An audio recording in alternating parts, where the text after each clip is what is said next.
پروردگار نے انسان کو جو خلق کیا ہے اور پورے نظام کائنات کو جو خلق کیا ہے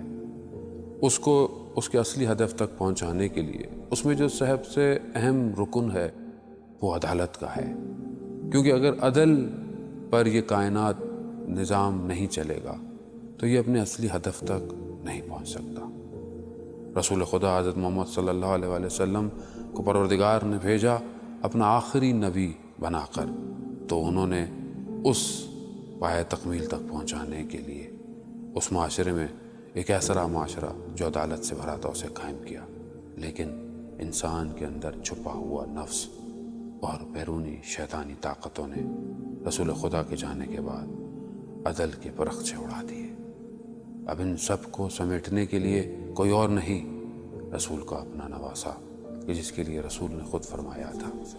حسین منی وانا من الحسین۔ کربلا کے میدان میں امام حسین علیہ السلام نے اپنا پورا گھر قربان کر دیا تاکہ معاشرے میں عدل و انصاف قائم ہو سکے،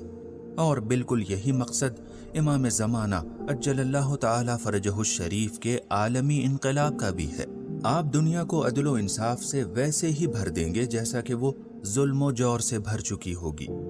اس نے آ کر اپنے بدن کے ٹکڑے کروا کر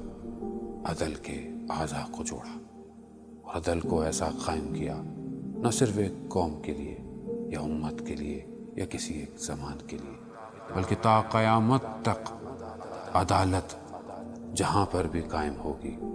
وہ حسینیت کے خون سے رنگی ہوئی قائم ہوگی۔ اشہد انک قد امرت بالقسط والعدل ودعوت الیہما۔ اگر ہم چاہتے ہیں کہ امام حسین کے اس اصل مقصد کو کہ جو ہم زیارت امام حسین میں بھی پڑھتے ہیں اور ہم کہتے ہیں کہ ہم گواہی دیتے ہیں کہ آپ نے اور آپ کے اصحاب نے عدالت کو قائم کیا، عدل کو قائم کیا، اگر ہم چاہتے ہیں کہ یہ عدل قائم رہے تو ہم صرف زبانی طور پر امام حسین کے ذکر کو جاری نہ رکھیں، بلکہ عملی طور پر اپنے وجود کے پورے اظہار کے ساتھ معاشرے میں اس عدالت کو قائم کریں، اور تبھی ہم امام کے اس فرزند تک پہنچ سکتے ہیں کہ جو حقیقی وارث کربلا ہے، جو کہ خود انتظار کر رہا ہے۔ اسی سے سمجھ میں آتا ہے کہ کربلا اور انتظار میں ایک گہرا رابطہ پایا جاتا ہے۔ فیا لیتنی کنت معکم فافوز معکم ہماری اس بات کی جانب رہنمائی کرتا ہے کہ ہم کربلا میں تو موجود نہ تھے، لیکن امام زمانہ عجل اللہ تعالی فرجہ الشریف کی راہ کو ہموار کر کے خود کو امام حسین علیہ السلام کا ناصر و مددگار بنا سکتے ہیں۔ اصل میں ہی امام زمانہ عجل اللہ تعالی فرجہ الشریف کے اصحاب امام حسین ہیں،